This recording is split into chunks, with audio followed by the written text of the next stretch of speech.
महत्त्वाची बातमी सांगतेय। 1 रुपयात पीक विमा योजनेची फेररचना आता करण्यात येणार आहे। पीक विमा योजनेतील भ्रष्टाचार आणि गैरव्यवहाराचं कारण यामागे देण्यात आलेलं आहे। लवकरच पीक विमा योजनेतील बदलाची घोषणा केली जाईल। तर मंत्रालयातील उच्चपदस्थ सूत्रांनी ही माहिती दिलेली आहे। साम टीव्हीवरती अतिशय महत्त्वाची बातमी पाहतोय। शेतकऱ्यांसाठी महत्त्वाची बातमी आहे ती म्हणजेच पीक विमा योजनेत आता फेररचना केली जाणार आहे। 1 रुपयात आधी जो पीक विमा मिळत होता त्यात आता फेररचना करण्यात येणार आहे आणि याचं कारण आहे ते म्हणजेच पीक विमा योजनेतील भ्रष्टाचार, गैरव्यवहार आणि त्यामुळेच आता या योजनेत फेररचना करण्याची गरज असल्याचं सूत्रांनी सांगितलेलं आहे। त्यानुसार काही बदल केले जाणार आहेत। मंत्रालयातील उच्चपदस्थ सूत्रांनीच ही माहिती दिलेली आहे।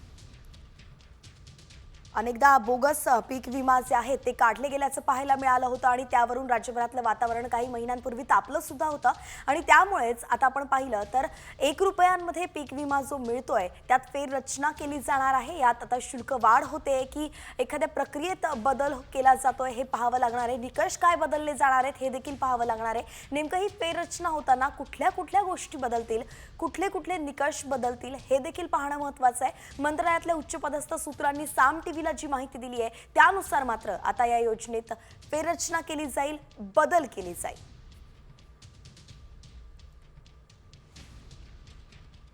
आपल्या पिकाचा विमा काढल्यानंतर शेतकऱ्यांना त्या संदर्भात एका प्रकारे संरक्षण मिळत असतं। जर आपत्ती आली त्यानंतर सुद्धा काही नुकसान झाल्यावरती शेतकऱ्यांना याचा फायदा होत असतो। आपले प्रतिनिधी भरत मोहोळकर आपल्यासोबत जोडले गेलेत। भरत, काय सांगाल, ही जी फेररचना होणार आहे यामध्ये नेमकं कुठले बदल केले जाऊ शकतात? नक्कीच वैष्णवी, आपण जर पाहिलं तर ज्या पद्धतीने 1 रुपयामध्ये पीक विमा या योजनेमध्ये फेररचनेसंदर्भात आणि योजना बंद करण्यासंदर्भात कृषी मंत्री माणिकराव कोकाटे यांनी यापूर्वीच वक्तव्य केलं होतं। आता त्यानंतर सध्या मंत्रालयातील उच्चपदस्थ सूत्रांनी दिलेल्या माहितीनुसार या योजनेमध्ये वाढलेला भ्रष्टाचार आणि गैरव्यवहार या सगळ्या मुद्द्यांवरून आता या योजनेमध्ये फेरबदल आणि फेररचना करण्यात येणार आहे। त्याबरोबरच आणखी एक महत्त्वाची गोष्ट म्हणजे गेल्या 5 वर्षांमध्ये महाराष्ट्रात 10.5 कोटींचा नफा हा विमा कंपन्यांना झालेला आहे। तो नफा शेतकऱ्यांना मिळत नसल्याचं सुद्धा कारण यासाठी देण्यात आलेलं आहे। वैष्णवी, धन्यवाद भरत, अगदी सविस्तर अपडेट आपण दिली। एकंदरीतच पीक विमा कंपन्यांना जो फायदा होतोय हा गैरप्रकार टाळण्यासाठी, शिवाय बोगस पीक विमा जे उतरवले जातात त्यावर आळा बसवण्यासाठी अशा काही भ्रष्टाचाराच्या गोष्टी लक्षात घेऊन हा फेररचना केली जाणार आहे। लवकरात लवकर ही फेररचना होणार आहे त्याबद्दलची अपडेट ही साम टीव्ही तुम्हाला दाखवेल। धन्यवाद भरत, अगदी सविस्तर अपडेटसाठी। तर एकीकडे आपण पाहतोय पीक विमा योजनेमध्ये बदल होणार आहे, तर दुसरीकडे अवकाळी पावसानं मात्र शेतकऱ्याला चांगलंच रडवेलं केलेलं आहे। हिंगोलीच्या वसमतमध्ये लागवड केलेली केळीची बाग अगदी उद्ध्वस्त झाली आहे आणि डोळ्यांसमोर हातातोंडाशी आलेलं पीक उद्ध्वस्त झाल्यानं महिला शेतकऱ्यानं टाहूच फोडलाय। आधी नुकसान भरपाई द्या आणि मगच कर्जाचं बोला, असं ही महिला शेतकरी म्हणते। वसमत तालुक्यातल्या गिरगाव परिसरात 50 एकरपेक्षा जास्त क्षेत्रावरती शेतकऱ्यांच्या बागायतीचं नुकसान झालेलं आहे। यात या महिला शेतकऱ्याच्या ही केळी बागाचं नुकसान झालंय आणि त्यामुळे तिने टाहो फोडलाय। नक्कीच तर ह्या भावना ज्या आहेत मी याला फार गटाचे पैसे 2 गटाचे पैसे काढून 1-1 रुपया करून मी लावला। लेकरानं जर 10 रुपये मागितले शाळेत तिशीला खायला पेनला तर मी 10 रुपये सुद्धा दिले नाहीत। या मळ्याची मी भरती केली। आज मी काय करू? सरकार म्हणते आमचं कर्ज भरा। मग इतके आधी हे 5 लाखाला मळा मागितला, मग 2 लाखाचे आंबे गेले। याचे मग नुकसान आधी सगळी द्या, मग कर्जाची सोय करू आम्ही। मयाजवळ मी कर्ज जर मागितलं तर मी या झाडाखाली इथंच मरणार आत्महत्या करून। मयाजवळ पैसे नाहीत। तर आता गळ्यातील मंगळसूत्राची खेरीज माझ्याकडे काहीच नाही असं म्हणत या महिला शेतकऱ्यांना हा टाहो फोडलाय आणि पहिले नुकसान भरपाईची त्यांनी मागणी केली आहे। पाहावं लागणार आहे की शासन नेमकं या संदर्भात काय निर्णय घेत आहे। वळतोय पुढच्या बातमीकडे। बातमी आहे कृषी मंत्र्यांसंदर्भात। कृषी मंत्र्यांनी ब्रह्मज्ञान केंद्र सरकारला द्यावं, कोकाटेंच्या वक्तव्यावरती आता रोहित पवारांनी हा टोला लगावलेला आहे। कृषी मंत्र्यांना अजून जबाबदारी समजलेली नाहीये। कांद्याचे भाव पडण्याला शेतकरी जबाबदार असल्याचं कोकाटे म्हणाले होते आणि त्यावरूनच आपण आता पाहतोय की रोहित पवारांनी हा टोला लगावलेला आहे। तर नेमकं रोहित पवारांनी काय ट्विट केलेलं आहे आपण सविस्तरपणे पाहूयात। कांद्याला चांगला भाव मिळाला की शेतकरी कांदाच लावत सुटतात आणि कांद्याचे भाव पडतात, हा तर्क आहे कृषी मंत्री कोकाटे साहेबांचा। कांद्याचे दर उत्पादन वाढल्यानं परत पडत नाही तर केंद्राच्या धोरणांमुळे आणि झोपलेल्या राज्य सरकारमुळे पडतात, असं रोहित पवार म्हणाले. त्यामुळे राज्याच्या कृषी मंत्र्यांनी आपलं ब्रह्मज्ञान शेतकऱ्यांना देण्याऐवजी केंद्र सरकारला दिलं तर अधिक बरं होईल, अशी खोचक टीकाच रोहित पवारांनी केली आहे. कृषी मंत्री पद हे अत्यंत जबाबदारीचं पद आहे, पण विद्यमान कृषी मंत्र्यांना मात्र त्यांची जबाबदारी अजूनही समजलेली दिसत नाहीये, असं म्हणत त्यांनी आक्षेपही नोंदवलाय.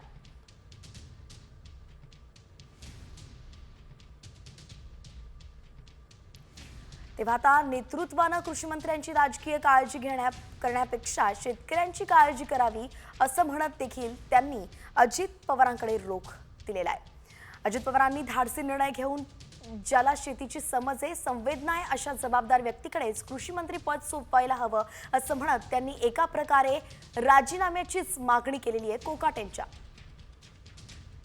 तर याला कृषी मंत्री कोकाटेंनी नेमकं काय विधान केलं होतं आपण पाहूयात.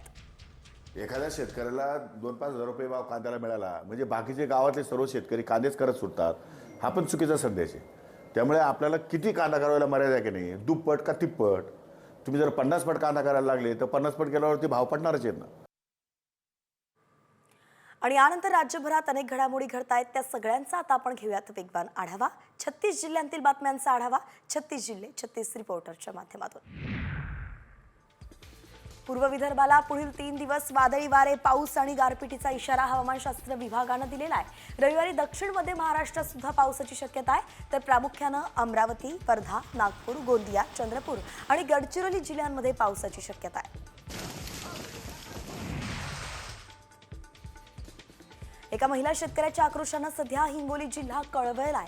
वसमत तालुक्यातील गिरगाव परिसरात चिलाबाई नादरे यांच्या बागायती पिकाचं मोठं नुकसान झालेलं आहे. 30 वर्षांपूर्वी त्यांनी लावलेली बाग उद्ध्वस्त झाली आहे, त्यामुळे माझ्याकडे आता मंगळसूत्र सोडून काहीच राहिलं नाहीये, असं म्हणत महिला शेतकऱ्यानं टाहो फोडला.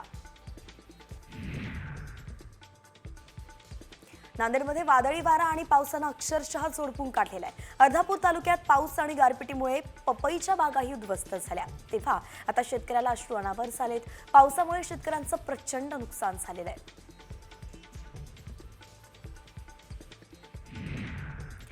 मराठवाड्यात अवकाळी पाऊस आणि वादळी वाऱ्यानं शेतकऱ्यांची तारांबळ उडाली आहे. हिंगोलीच्या वसमत तालुक्यातील गिरगाव परिसरात केळी उत्पादक शेतकऱ्यांचं अतोनात नुकसान झालंय. पोटच्या मुलाप्रमाणे जोपासलेली केळीची झाडं भुईसपाट झाल्यानं महिलेनं टाहो फोडला.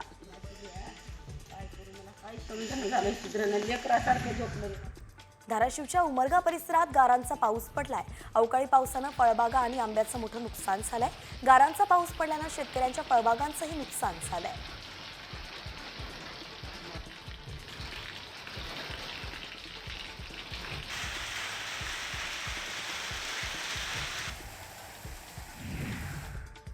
गोंदियात वादळी वाऱ्यासह काही ठिकाणी हलक्या स्वरूपाच्या अवकाळी पावसाच्या सरी कोसळल्या.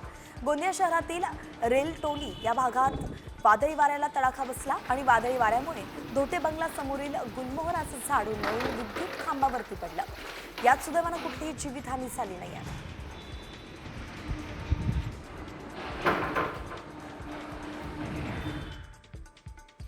सोलापुरात ऊसासाठी पाण्याचा ताण, जमीन क्षारपड, ऊस मिलांची अडचण आहे आणि त्यामुळे आता ऊस शेतकऱ्यानं केळी उत्पादनाचा मार्ग शोधलेला आहे. जिल्ह्यात गेल्या 6 वर्षांपासून केळी निर्यातीमध्ये वेगवान वाढ झाली आहे. जिल्ह्यात 10 केंद्रांवरून सध्या केळी निर्यात केली जाते.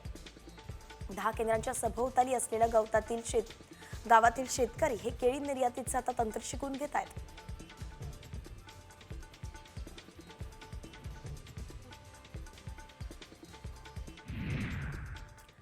बातमी पवार कुटुंबासंदर्भात आहे. उपमुख्यमंत्री अजित पवारांचा धाकटा मुलगा जय पवार यांचा पुण्यात साखरपुडा पार पडला आणि या कार्यक्रमात शरद पवारांनी सुद्धा हजेरी लावली होती. त्यामुळेच आता राजकीय वर्तुळात चर्चांना उधाण आलेलं आहे. दोन्ही पवार एकाच ठिकाणी दिसले, त्यामुळे पुन्हा हे एकत्र येणार का? ज्याप्रमाणे कुटुंब एकत्र आलंय सोहळ्यासाठी, त्याप्रमाणे राजकीय सुद्धा हे दोन्ही पवार एकत्र येणार का? अशा चर्चांना आता उधाण आलंय. हे बघा, राजकारणाचे विचार वेगळे वेगळे आणि नातेसंबंध हा वेगळा वेगळा आहे. शेवटी किती झालं तर ते शरद पवारांची नातनी आहे, त्यामुळे त्यांना जाणं हे उचितच आहे. विचार वेगळे असले तरी कुटुंब एक आहे आणि हे पथ्य पाळलंच पाहिजे. आणि महाराष्ट्राची ही संस्कृती आहे की हेच नाही तर हे एकमेकाच्या विरोधात जे निवडणुका लढतात ते सुद्धा एकमेकाच्या लग्न कार्यामध्ये किंवा अंत्यविधीमध्ये जाण्याचा प्रयत्न करत असतात. आणि मला तरी असं वाटतं की ही परंपरा कायम टिकली पाहिजे, ती पवार कुटुंबाने या राज्यामध्ये टिकवलेली आहे.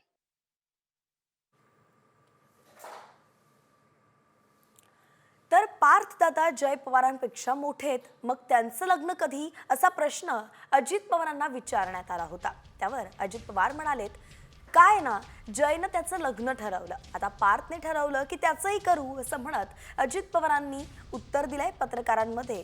यामुळे एकच हशा पिकल्याचं पाहायला मिळालं. जयदादांचा काल साखरपुडा झाला. सगळं कुटुंब पवार कुटुंब एकत्र दिसलं.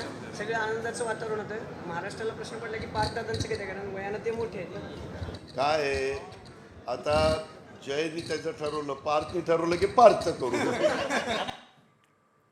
एकंदरीतच जय पवार आणि पार्थ पवार असे दोन चिरंजीव अजित पवारांना आहेत आणि यामध्ये पार्थ पवार हे मोठे असतानाही काल मात्र जय पवारांचा साखरपुडा पार पडल्यामुळे मोठ्याचं लग्न कधी, असा साहजिकच प्रश्न आता विचारला गेला.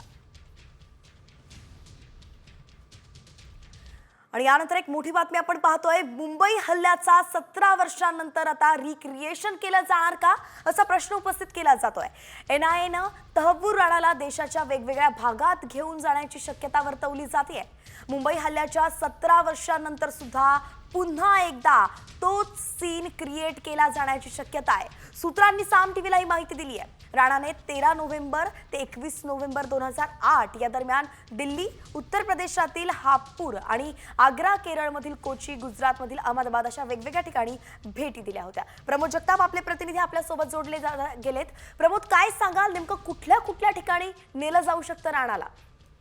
वैष्णवी, जर आपण प्रामुख्यानं बघायला गेलं तर काल ज्या पद्धतीने NIAने जास्त दिवसांची कोठडी मागितली होती, त्यातलं एक महत्वाचं कारण हे आहे की ज्या ज्या ठिकाणी तहव्वूर राणा आणि भेटी दिलेल्या होत्या, म्हणजे 2008 साली नोव्हेंबर महिन्यामध्ये, त्या ठिकाणी NIAची टीम तहव्वूर राणाला घेऊन जाऊ शकते आणि त्या ठिकाणी स्किल रिक्रिएशन होऊ शकतं. याची जी नावं समोर येत आहेत त्यामध्ये उत्तर प्रदेशातील हापूर आणि आग्रा असेल, दिल्ली असेल, केरळमधील कोची असेल, गुजरातचं अहमदाबाद असेल, महाराष्ट्रातील मुंबई, या ठिकाणी तहव्वूर राणानं साधारणतः भेटी दिलेल्या होत्या 13 नोव्हेंबर ते 21 नोव्हेंबर 2008 या दरम्यान. त्या ठिकाणी त्याला घेऊन जाऊन रिक्रिएशन सीनचं केलं जाऊ शकते आणि या अनुषंगाने NIAच्या टीमकडनं चौकशी केली जाऊ शकते. त्यामुळे जास्त दिवसांची कोठडी मागितली गेली होती. काही वेळापूर्वी NIAच्या टीमकडनं तहव्वूर राणाची चौकशी सुरू झालेली आहे आणि पुढच्या काळामध्ये साधारणतः 18 दिवसांच्या काळामध्ये त्याला त्या ठिकाणी जाऊन स्किल रिक्रिएशन देखील केलं जाऊ शकतं. धन्यवाद प्रमोद, अगदी सविस्तर अपडेट आपण दिले. एकंदरीतच आपण पाहतोय की हे पुन्हा रिक्रिएशन केलं जाऊन काही लूपहोल्स जे यामधले राहिले असतील किंवा यातून काही पुरावे सापडतायत का, ह्या गोष्टींकडे NIAचं लक्ष असणार आहे आणि त्यामुळे जवळपास 17 ठिकाणी राणाला घेऊन जाऊ शकतात.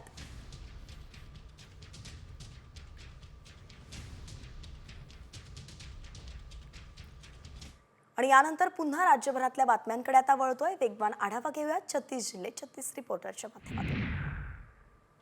वाशिमच्या बाजार समितीत गेल्या काही दिवसांत ज्वारीच्या दरात मोठी घसरण झाली आहे. सध्या ज्वारीला 1670 ते 2000 रुपये प्रति क्विंटल असा दर मिळतोय. हा दर सरकारनं जाहीर केलेल्या 3371 रुपये या हमीभावापेक्षा तब्बल 1300 रुपयांनी कमी आहे.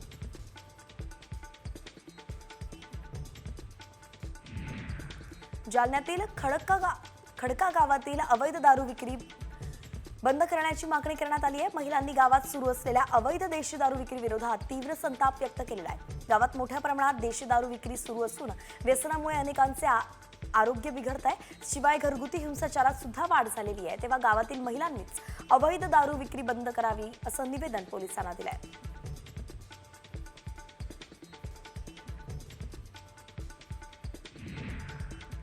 जळगावात गुठे फाट्यावरती असलेल्या शेतकऱ्याच्या 2 झोपड्यांना आग लागली आणि या आगीत शेळीच्या 16 पिलांचा होरपळून मृत्यू झालाय. आगीत शेतकऱ्याचं 1 लाखांचं नुकसान झालेलं आहे, पण आग नेमकं कशामुळे लागली हे अजूनही अस्पष्टच आहे.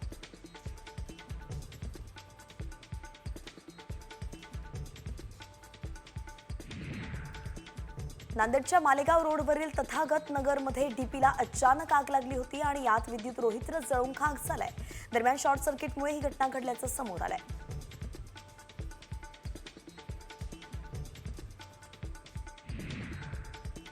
जालन्यात समृद्धी महामार्गावरती भीषण अपघात झाला आणि यावेळी आयशरनं ट्रकला जोरदार धडक दिली. त्यात एकाचा जागीच मृत्यू झालेला आहे, तर एक जण गंभीर जखमी झालाय आणि त्याच्यावरती खासगी रुग्णालयात उपचारही सुरू आहेत. बुलढाण्यात समृद्धी महामार्गावरती मेहकरजवळ भीषण अपघात झाला. भरधाव कार समोर जात असलेल्या ट्रकला धडकून हा अपघात झाला. या अपघातात 2 जण ठार झाले, 3 जण गंभीर जखमी झालेत. पहाटे 5च्या सुमारास हा अपघात झाला असून कार चालकाला झोप लागल्यानंच हा अपघात झाल्याची माहिती आहे. ज्योतिबा फुले, सावित्रीबाई फुले यांनी सुरुवात केलेली क्रांती ही अजूनही त्यांच्यामध्ये झळझळतंय, विरोध चाललेला आहे. आणि दुसऱ्या बाजूस लोकांचा असणारा त्यांच्याबद्दलचा आदर हा नुसता महाराष्ट्रात नाही तर देशभर सुद्धा चाललेला अशी असणारी परिस्थिती आहे. त्यांची क्रांती ही महत्त्वपूर्ण आहे असं मी या ठिकाणी मानतो. देश घडवणारी क्रांती आहे आणि म्हणून सर्वच त्याला असणारं अभिवादन करण्यासाठी आज आम्ही या ठिकाणी आलेलो आहोत. सर, आंदोलन पण करताय. जो चित्रपट महात्मा फुलेंच्या जीवनावर येणार होता, आज खरं तर तो रिलीज होणार होता कारण आज जयंती आहे त्यांची 198वी, पण तो काही संघटनांनी विरोध केला. आता तो चित्रपट 15 दिवसानंतर प्रदर्शित केला जातो. त्याच्यामध्ये सेन्सर बोर्डाने काही वाक्य, काही शब्द आणि काही सीन यांना असणारा विरोध दर्शविलेला आहे. काही संघटनांनी पत्र लिहिली आहेत म्हणून सेन्सर बोर्डाला आमचं म्हणणं आहे की ती वाक्य, ती सीन हे महात्मा फुलेंच्या समग्र साहित्य जे महाराष्ट्र शासनाने प्रकाशित केलेलं आहे त्याच्यातला तो असणारा हिस्सा आहे. त्याच्यामुळे एकदा महाराष्ट्र शासनाने ते प्रकाशित केलेलं आहे, केंद्र शासनाने त्याला असणारा मान्यता दिलेली आहे, तेव्हा सेन्सर बोर्डाला विरोध करण्याचा अधिकार नाही. आणि सेन्सर बोर्ड हे जर विरोध आपला तसाच ठेवणार असेल तर सेन्सर बोर्डाचे जे मेंबर आहेत त्या मेंबरच्या घरासमोर असताना आम्ही निदर्शनं केल्याशिवाय राहणार नाही. याचं कारण की त्यांची विचारसरणी चालणार नाही, तर शासनाने मान्यता केलेली विचारसरणी आहे तीच या देशामध्ये राबवल्या जाईल. पण सर, ते दृश्य कट केलेले आहे, अजून कट केलेले नाहीत, अजून त्याच्यावरती वाद चाललेला आहे. सर, स्मारकाच्या विषयी देखील छगन भुजबळ यांनी स्वतः नाराजी व्यक्त केली. ते तर म्हणतात की मी आता आमदार आहे, जर वेळ पडली तर मलाच स्वतःला उपोषणाला बसायला लागेल. त्यांचं असंही म्हणणं आहे की मुख्यमंत्री आणि दोन्ही उपमुख्यमंत्री निधी तर देतात, मात्र अधिकारी कुठेतरी कामाला दिलं नाही करतात. माझं म्हणणं असं आहे की त्यांनी शासनामध्ये आहेत, शासनामध्ये असल्यानंतर उपोषणापेक्षा त्यांनी निधी वापरल्या कसा जाईल, त्याचं नियोजन कसं केलं जाईल आणि त्याच्याचबरोबर त्याचा आराखडा हा जो तयार केलेला आहे त्या अंमलबजावणीचा टाईम बाउंड प्रोग्राम हा जर त्यांनी करून घेतला शासनाकडून, का शासन त्यांचंच आहे, अजित पवारच एकंदरीत सरकार चालवतात आहेत असं एकंदरीत त्या ठिकाणी दिसतंय. त्याच्यामुळे अजित पवारांबरोबर बसून त्यांनी असणारा जर टाईमटेबल ठरवला तर मला वाटतं हे स्मारक लवकरात लवकर होऊ शकतं अशी परिस्थिती आहे. गेल्या काही दिवसांपासून आपण जर बघितलं तर महापुरुषांबद्दल बेताल वक्तव्य करणाऱ्यांची संख्या वाढलेली दिसते. मग कोरटकर त्याचं जिवंत आणि मूर्तिमंत उदाहरण आहे, पण याच संदर्भात काही नवीन कायदा करण्याच्या देखील चर्चा आता सुरू आहेत की महापुरुषांबद्दल आक्षेपार्ह विधान केलं तर त्याबद्दल कडक आणि कठोर शासन होईल. नाही, शासनाने कायदा करावा, त्याचं सगळेच जण स्वागत करतील. सर, जरी कायदा केला ना, आता तुम्ही चित्रपटाचा पण विषय घेतलाय, ज्या वेळेस ऐतिहासिक चित्रपट येतात ते महापुरुषांवरती असू द्या किंवा इतर कुठल्याही आपल्या ऐतिहासिक साक्ष्यावरती असू द्या, त्याला विरोध हा होतोच. मग सेन्सर बोर्डाने कुठेतरी या बाबतीत वेगळा कायदा किंवा काही इतिहास तज्ञ घेतले? ते माझं म्हणणं असं आहे, त्याच्यामध्ये शासनाने जी भूमिका मान्य केलेली आहे त्या मान्यतेच्या विरोधात सेन्सर बोर्ड त्या ठिकाणी जाऊ शकत नाही.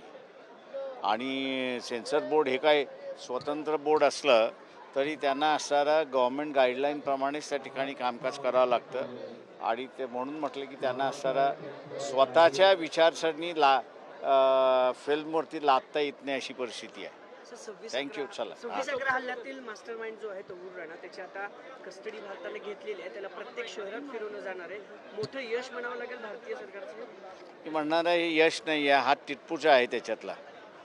सर म्हणजे काल ज्या पिल्लाईचं होम सेक्रेटरी पिल्लाय त्या काळी होते, त्यांचं स्टेटमेंट जर आपण असं वाचलं तर त्यांचं स्टेटमेंट होममंत्रीच त्या ठिकाणी म्हणते आहे की हा मराठी भाषेमध्ये ज्याला आपण तुटपूजा म्हणतो, तो हा तुटपूजा त्याच्यामधला आहे. हा काय मेन आरोपी नाही किंवा हा काही त्याच्यामधला नाही. त्याच्यामुळे उगीचंच असणारा ढोल बजावण्याचं कामकाज भारतीय जनता पक्षाने करू नये. उदयनराजेंनी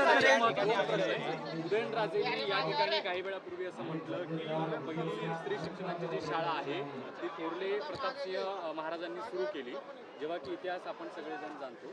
त्याला मोठा विरोध होताना. Thank you very much. कैसे देखते हैं आपकी क्या प्रतिक्रिया?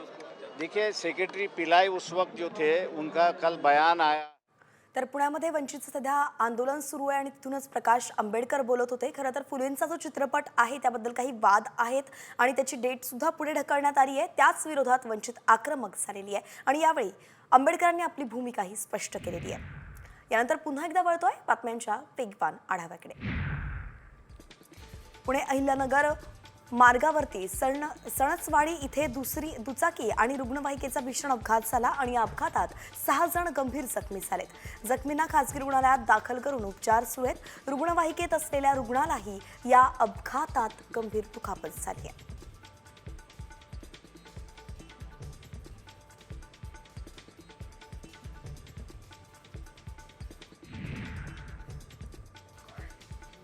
शासकीय क्रीडा संकुलच्या स्विमिंग पूलमध्ये 2 युवकांचा बुडून मृत्यू झालाय. मृतांमध्ये एक बीड जिल्ह्यातला तर दुसरा अकोला जिल्ह्यातला तरुण आहे. सायंकाळी दोघे पोहायला गेले असताना ही घटना घडली आहे.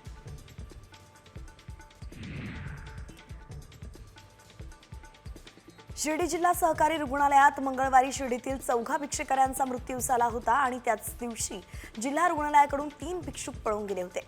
दरम्यान तब्बल 24 तासानंतर भिक्षुकरू पळून गेल्याची तक्रार दाखल करण्यात आली आहे आणि या प्रकरणी निलेश लंकेतनी पोलिसांवरती गलथान कारभाराचा आरोप केलाय.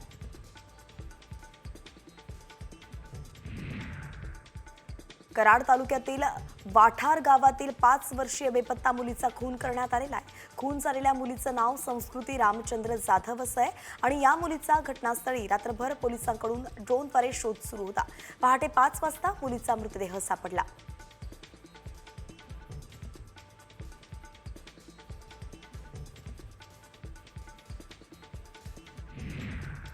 पुणे शहरात आरटीओ कडून गेल्या एका वर्षात 66,653 बेशिस्त वाहनांवरती कारवाई करण्यात आलेली आहे. विना हेल्मेट, सीट बेल्ट न वापरणं, वाहनांची कागदपत्र नसणं, आकर्षक वाहन क्रमांकांची पाटी वापरणाऱ्यांवरती ही कारवाई झाली आहे. तर आरटीओ कडून गेल्या वर्षभरात कोट्यवधी रुपयांचा दंडही वसूल करण्यात आलाय.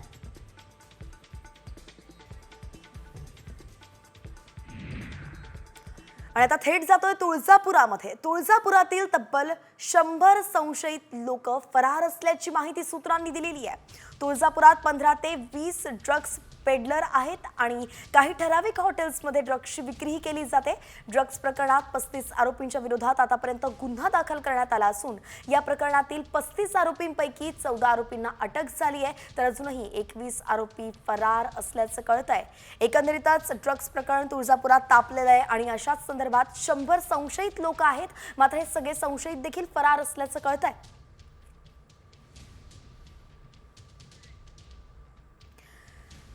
ज्यांच्यावरती गुन्हे दाखल करण्यात आले त्यांची संख्या आहे 35. तर या 35 लोकांपैकी सुद्धा जवळपास 20 ते 22 जण अजूनही फरार असल्याचं कळत आहे. मात्र संशय ज्यांच्यावरती आहे या प्रकरणासंदर्भात अशांची संख्या 100 आहे आणि हे 100 लोक देखील फरार असल्याचं कळत आहे. त्यामुळे तुळजापूर ड्रग्ज प्रकरणाचा तपास करणं पोलिसांसाठी आता शर्थीचं झालेलं आहे. अशा अनेक महत्त्वाच्या बातम्यांचा आढावा अगदी सविस्तरपणे पुढे सुद्धा घ्यायचा आहे. मात्र त्याआधी एक नजर टाकूयात हेडलाईन्सवर. शासकीय कर्मचाऱ्यांप्रमाणे एसटी कर्मचाऱ्यांचा पगार वेळेवरती द्या, प्रताप सरनाईकांची मागणी. वित्त विभागाकडे प्रत्येक महिन्याच्या 5 तारखेला जाऊन बसणार असल्याची माहिती.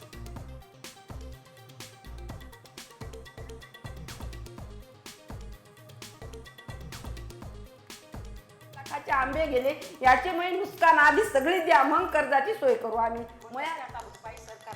आधी नुकसान भरपाई द्या आणि मगच कर्ज भरणार. हिंगोलीतल्या महिला शेतकऱ्यानं व्यथा सांगत फोडला टाहो.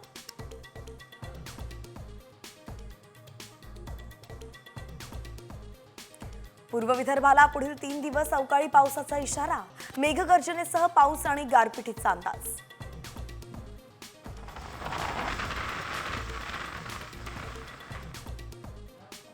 पालकांच्या खांद्यावरती फीवाढीचं ओझं. शाळेच्या फीमध्ये 50 ते 80% वाढ, तर गेल्या 3 वर्षांतील सर्वेक्षणात बाब उघड.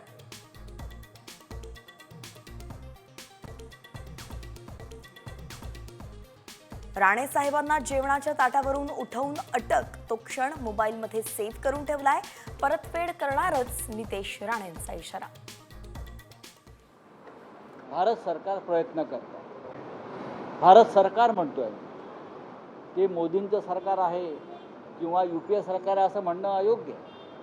2009ला या राणा आणि हेडली विरुद्ध NIAनं पहिली FIR लॉन्च केलं. 2009 साली NIAनं पहिली FIR लॉन्च केली राणा आणि हेडली विरुद्ध. त्यानंतर NIAचं एक पथक हे शिकागोला जाऊन, अमेरिकेत जाऊन राणाची आणि हेडलीची चौकशी करून आलेली. तेव्हापासून ही प्रक्रिया सुरू आहे. 2012 साली विदेश मंत्री सलमान खुर्शीद त्यावेळेचे 2012 साली विदेश मंत्री सलमान खुर्शीद आणि तेव्हाचे आपले विदेश सचिव जे होते त्यांनी अमेरिकेत जाऊन राणाच्या भारतात पाठवण्यासंदर्भात अमेरिकन सरकारशी हिलरी क्लिंटन यांच्याशी चर्चा केली. त्यांच्या ज्या सेक्रेटरी होत्या परराष्ट्र खात्याच्या तेव्हा त्या प्रमुख होत्या, त्यांच्याशी चर्चा केली. ही एक निरंतर चाललेली प्रक्रिया आहे. याच्यामध्ये मी भारत सरकार म्हणतो, आम्ही भारत सरकार म्हणतो, कोणताही पक्ष नाही. क्रेडिट घ्यायला आणले का तुम्ही, मग तसं जाहीर करा. मग त्याचे पुतळे उभारा आणि खाली बसून फोटो काढा, भाजपवाल्यांना म्हणावं. या देशाच्या सुरक्षेचा प्रश्न आहे आणि तुम्ही क्रेडिट कुठलं घेताय? मग तुम्ही पुलवामाचं क्रेडिट घ्या. कुलभूषण जाधवला तुम्ही अद्याप सोडवू शकलेला नाही, त्याचे क्रेडिट घ्या.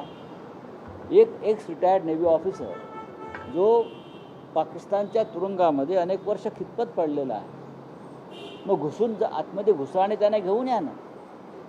राजनाथ सिंग वगैरे लोक म्हणतात ना, भारतीय जनता पक्ष घुस कर लेके आएंगे, घुस कर मारेंगे. मग कुलभूषण जाधव यांना घेऊन या, नीरव मोदी यांना घेऊन या, मेहुल चोक्सीला घेऊन या.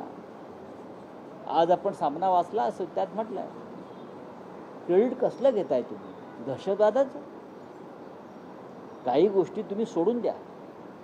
बिहारच्या आणि पश्चिम बंगालच्या निवडणुकांच्या आधी या राणाला फासावर देतील आणि संपूर्ण देशामध्ये परत तो राणा फेस्टिवल साजरा करतो, ही यांची योजना आहे. या देशामध्ये महागाई प्रचंड वाढलेली आहे. ट्रम्पच्या टेरिफमुळे हाहाकार वाजलेला आहे. अशा अनेक गोष्टी आहेत. त्याच्यामुळे अनेक गोष्टी ते मुहूर्त पाहून करतात. जसं ज्या दिवशी टेरिफ लावलं त्या दिवशी वक्फ बोर्डाचं बिल आणलं आणि काल राणा आणलं. असे यांचे हे फेस्टिवल सुरू असतात. नाही, पण राऊतसाहेब यामध्ये असं आहे की बहुधा ही पहिल्यांदाच अशी वेळ आहे की अमेरिकेतून एखादा दहशतवादी, तोही जिवंत, भारताला सुपूर्द केला जातो आहे. तर अशा वेळेस मोदी आणि ट्रम्प यांच्यामध्ये असलेले मैत्रीचे संबंध, मला असं वाटत नाही. अलीकडच्या काळात मोदी आणि ट्रम्प यांची झालेली भेट यातही बघा, मोदी याच्या प्रत्यार्पणाचा विषय होता असं तुम्ही ऐकलं? जे सांगितलं जातं. तुम्ही दोघांची चर्चा ऐकलीत? मोदींना घ्यायला ट्रम्प त्या दिवशी बाहेरसुद्धा आले नाहीत व्हाईट हाऊसच्या. काही बोलता काय तुम्ही? कसंही बोलायचं. चर्चा तर झाली. कायदेशीर प्रक्रियेतून त्याला आणलेलं आहे. याच्या आधी युरोपच्या राष्ट्रातून म्हणजे पोर्तुगालमधून अबू सालेमला आणलेलं आहे. अबू सालेमला 2005 मला वाटतं त्याच दरम्यान आणलेलं आणला ना. त्यासाठी सुद्धा कायदेशीर आणि न्यायिक प्रक्रिया पार पडावी लागली. नक्कीच हे आपल्या भारत सरकारचं यश. मी भारत सरकार म्हणतो. हे आपल्या यंत्रणांचं, NIAचं, आपलं परराष्ट्र खातं, त्याची डिप्लोमॅसी, याचंही यश आहे आणि त्याचा कोणत्या पक्षाशी संबंध नसतो. आजही आहे. कसाबच्या काळात सुद्धा कसाब हल्ला करत असताना त्याला पाकिस्तानमधून त्याचा जो आका होता तो सूचना देत होता, तरीही पाकिस्तान म्हणत होतं तो मी नव्हे. आता तर म्हणणारच, कारण हा जो गृहस्थ आहे हा अमेरिकन नागरिक आहे. साहेब, एक आताची अपडेट अशी आहे, तुम्हाला काही माहिती आहे का, इम्तियाज जलील हे मातोश्रीवर आलेले आहेत? ना, माझ्याकडे माहिती नाही, मी आता दिल्लीतून आलेलो. नाही, पण काही उद्धव ठाकरेंशी आज सकाळी तुमचा संवाद झाला? नाही, मला काय असेल तर काय माझ्याकडे त्याविषयी माहिती नाही. मातोश्रीवरती अनेक लोक, प्रमुख लोक नेहमी चर्चेसाठी येत असतात. त्यात एक इम्तियाज जलील आहे. केंद्रीय गृहमंत्री अमित शहा 2 दिवसांच्या महाराष्ट्र दौऱ्यावर आहेत, रायगडला पण भेट देणार आहेत. हो, मग रायगडला भेट देणार आहेत. पुढे काय, त्यांना छत्रपती शिवाजी महाराज त्यांना कधीच आशीर्वाद देणार नाहीत. या लोकांना, ज्याने छत्रपती शिवाजी महाराजांचा अखंड महाराष्ट्र तोडण्याचं स्वप्न पाहिलेलं आहे, मुंबई लुटण्याचं स्वप्न पाहिलेलं आहे, छत्रपती शिवाजी महाराजांच्या प्रेरणेतून निर्माण झालेली शिवसेना तोडण्याचा प्रयत्न केला आणि महाराष्ट्र कमजोर केला, त्यांना छत्रपतीच्या पायाशी स्थान मिळणार नाही. बघा, असं आहे की ज्यांच्या प्रेरणेतून गद्दारीची बीजं रोवली त्यांच्या घरी जर जाऊन कोणी जेवणार असेल, हे स्वागत आहे. मन की बात होऊ द्या ना, होऊ द्या.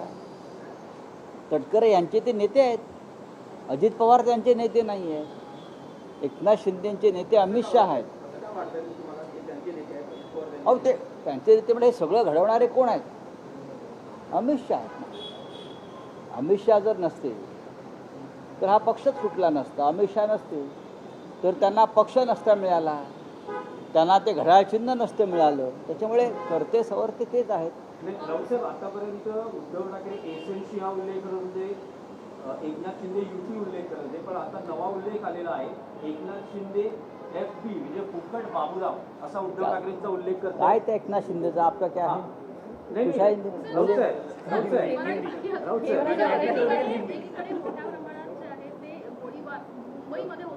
नागपूरला होत आहेत.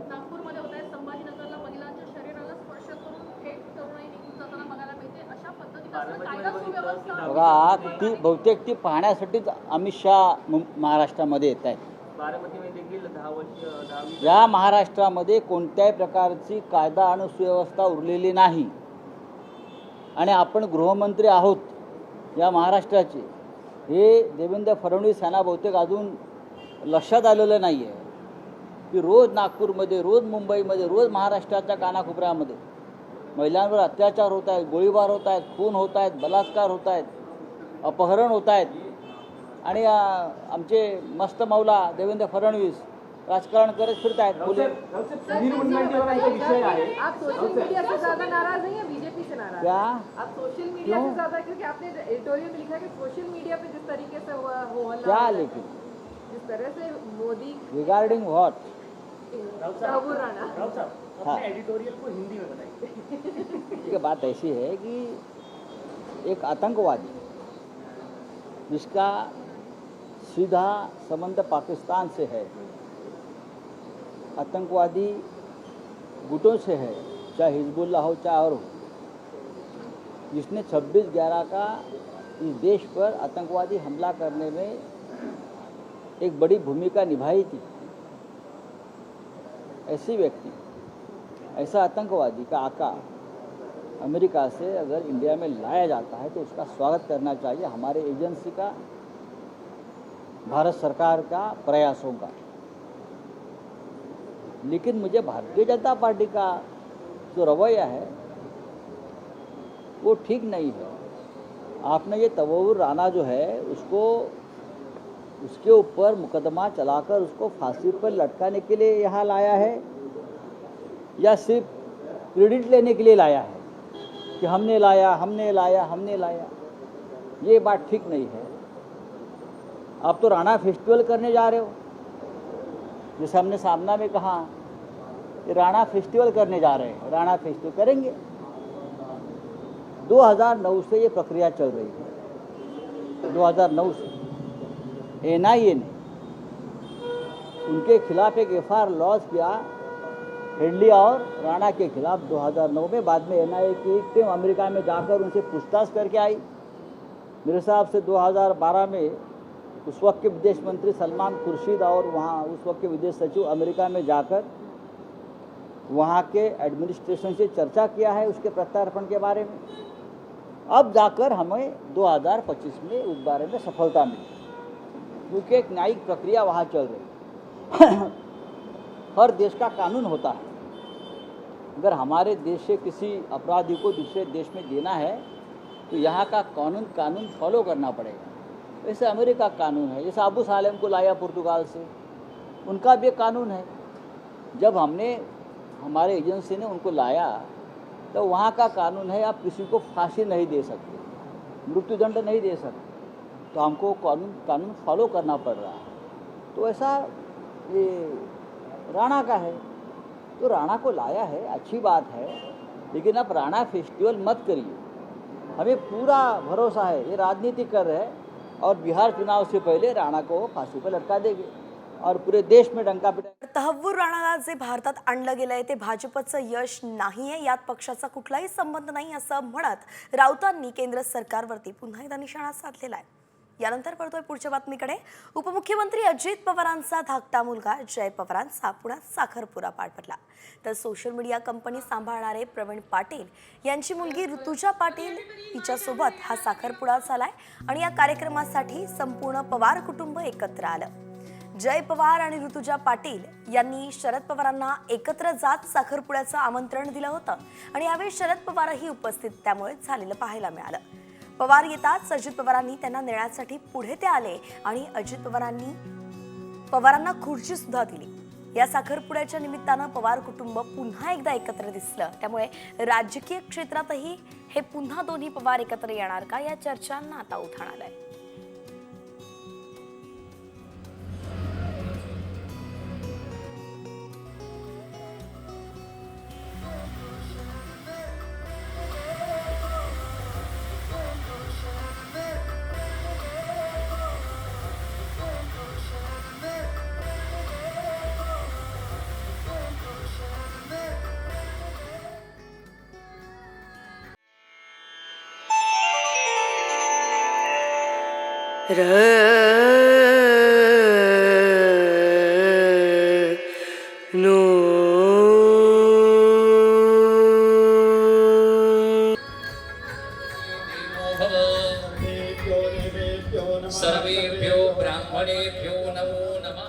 तर उपमुख्यमंत्री अजित पवारांचा धाकटा मुलगा जय पवारांचा पुण्यात साखरपुडा पार पडला आणि याच कार्यक्रमात शरद पवारांनी सुद्धा हजेरी लावली, म्हणून राजकीय वर्तुळात चर्चांना उधाण आलं होतं। त्यावरच गुलाबराव पाटलांनी मात्र आपली प्रतिक्रिया दिली आहे।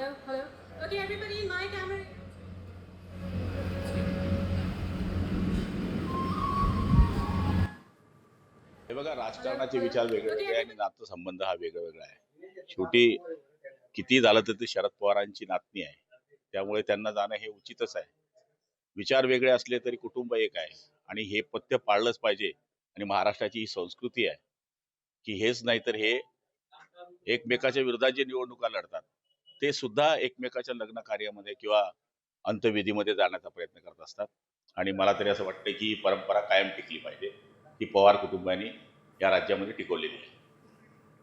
तर जय पवारांचा साखरपुडा पार पडलाय, मात्र पार्थ पवार हे त्यांच्यापेक्षा मोठे आहेत, त्यांचं लग्न कधी असा सवाल विचारला गेला आहे तो अजित पवारांना। आणि त्यावेळी अजित पवारांनी उत्तर दिलंय की काय ना, जयनं त्याचं लग्न ठरवलं, आता पार्थनं ठरवलं की त्याचंही करू, असं अजित पवार त्यांच्या शैलीतच म्हणाले आणि त्यामुळे पत्रकारांमध्ये एकच हशा पिकला। पाहूयात अजित पवार नेमकं काय म्हणाले। जयदादांचा काल साखरपुडा झाला, सगळं कुटुंब पवार कुटुंब एकत्र दिसलं, सगळं आनंदाचं वातावरण होतं। महाराष्ट्राला प्रश्न पडला की पार्थदादांचं किती, कारण वयानं ते मोठे आहेत ना। काय आहे, आता जयनी त्याचं ठरवलं, पार्थनी ठरवलं की पार्थचं करू।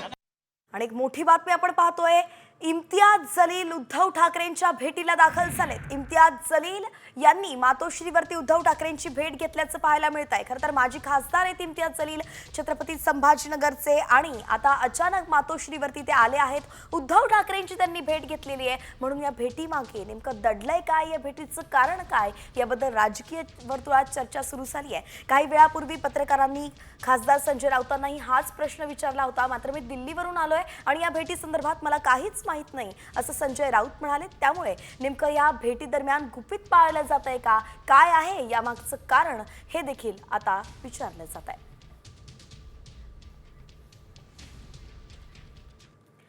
पुढची बातमी आहे राणेंसंदर्भात. बातमी नितेश राणेंनी एक इशारा दिला आहे त्याच संदर्भातली. नारायण राणेंना जेवताना अटक करतानाची क्लिप मोबाईलमध्ये अजून सुद्धा सेव्ह आहे.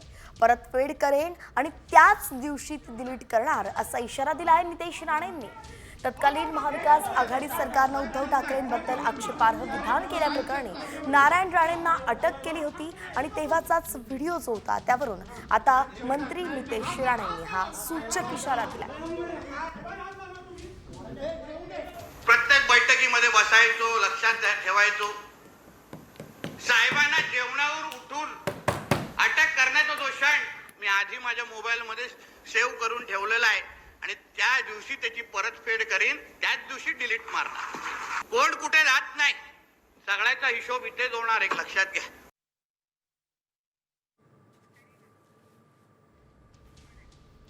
आणि यानंतर आता बातमी प्रशांत कोरटकर संदर्भात आहे. प्रशांत कोरटकरला कोल्हापूरच्या कळंबा कारागृहाबाहेर पडल्यानंतर पोलीस संरक्षण मिळणार असल्याची माहिती मिळते.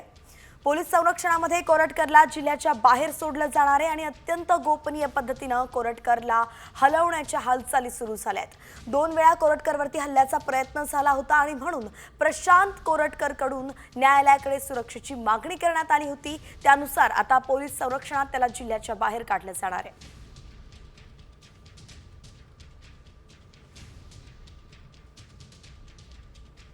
आणि यानंतर आपण वळतोय टॉप 50 कडे. बातम्यांचा घेऊयात वेगवान आढावा. महारेरानं बिल्डर्सना सज्जड इशारा दिलेला आहे. गृहनिर्माण प्रकल्पांच्या जाहिरातीबरोबरच महारेरा नोंदणी क्रमांक, महारेरा वेबसाईटचा तपशील आणि QR कोड संपर्क क्रमांक हे सगळं ठळकपणे छापणं आता बंधनकारक करण्यात आलेलं आहे. आदेशाची अंमलबजावणी न करणाऱ्या बिल्डर्सना 50,000 पर्यंत दंड ठोठावला जाणार आहे.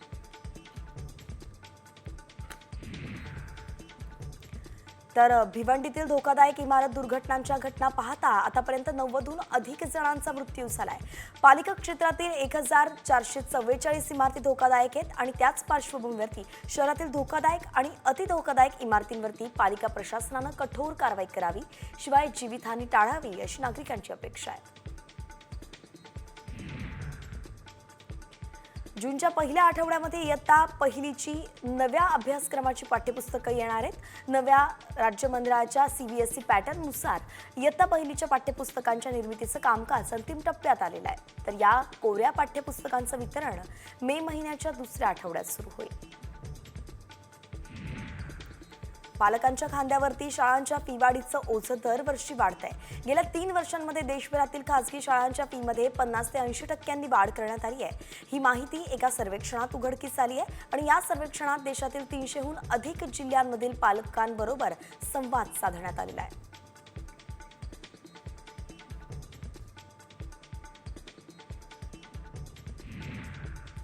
आणि बुलेटिनमध्ये वेळ झाली एका छोट्याशा विश्रांतीची.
आज आणि उद्या पश्चिम रेल्वेवरती पुन्हा एकदा रात्रकालीन जम्बो मेगा ब्लॉक घेण्यात येणार आहे। माहीम ते वांद्रे स्टेशन दरम्यान पुलाचा गर्डर टाकण्यासाठी जम्बो मेगा ब्लॉक घेण्यात येतोय।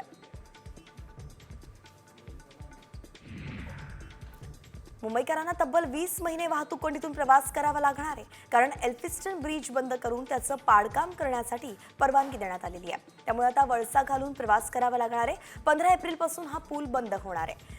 मडकेबुवा चौक ते कबूतरखाना या पर्यायी मार्गाला आता वाहतुकीसाठी त्याचा वापर करावा लागेल।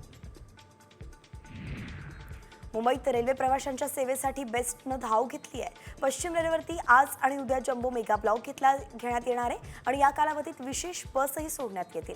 बेस्टनं शुक्रवारी रात्री 10:30 ते शनिवारी सकाळी 6:30 पर्यंत, तर शनिवारी रात्री 10:30 ते रविवारी सकाळी 6:30 पर्यंत ज्यादा बसेस चालवण्याचा निर्णय घेतलेला आहे। मुंबई अहमदाबाद बुलेट ट्रेन प्रकल्पाच्या कामांना गती आलेली आहे। गुजरातमध्ये बडोद्याजवळ 70 मीटर लांबीचा मेक इन इंडिया स्टील पूल बसवण्यात आलाय आणि या पुलाची लांबी 70 मीटर रुंद आहे, 14 मीटर असून उंची त्याची 13 मीटर इतकी आहे।